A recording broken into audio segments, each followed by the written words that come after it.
Ассалом Алейкум. Урматтуу бир туугандар.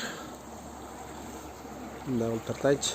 Силер көргөндөй кылып. Бул жерде момун эркиндей бат.